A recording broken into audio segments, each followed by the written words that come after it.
আজকে আমার 4 বছরের ছেলের জন্য আমি কিভাবে সন্ধ্যায় নাস্তা রেডি করি সেটার একটা রেসিপি থাকছে। ফার্স্টে আমি এখানে দিয়ে দিলাম পেঁয়াজ কুচি, এরপর দিয়ে দিলাম একটা ডিম, সাথে একটু লবণ অ্যাড করব। লবণ অ্যাড করার পর আমি দিয়ে দিয়েছি একটু চিকেন। এবার দিব টমেটো সস। টমেটো সস দিয়েছি, মিলিয়ে দিব।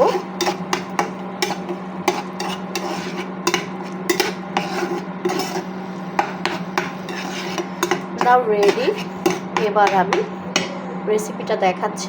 নিয়ে নিয়েছি ব্রেড, আর এখানে আছে চিজ।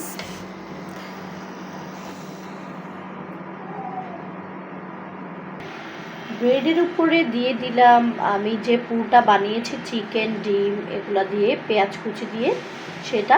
তারপর দিয়ে দিয়েছি টমেটো সস। এখন দিয়ে দিব চিজ। চিজ দেওয়ার পালা।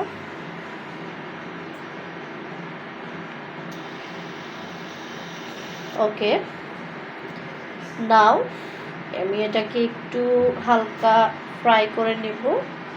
উপর থেকে আরেকটা ব্রেড দিব আমি এখানে। এবার ফ্রাই প্যানে দিয়ে লো হিট, এখানে হিট বেশি দেওয়া যাবে না, লো হিটে আমি এটাকে কুক করে নেব যতক্ষণ পর্যন্ত চিজটা মেল্ট না হয়। ফিরে আসছি কিছুক্ষণ পর।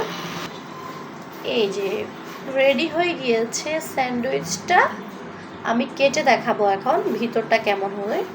এভাবে অনেকগুলো করে নিয়েছি, সবগুলো তো দেখানো পসিবল না। এই যে দারুণ হয়েছে, চিজটা একদম মেল্ট হয়ে গিয়েছে। আমি মাঝখানটা কেটে দিয়েছি, চিজ বেরিয়ে আসছে। তো এটা খুবই হেলদি একটা নাস্তা। আপনারা চাইলে আপনাদের বাচ্চাদের জন্য মেক করতে পারেন।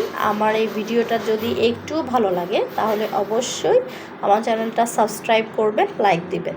Thank you, thanks for watching.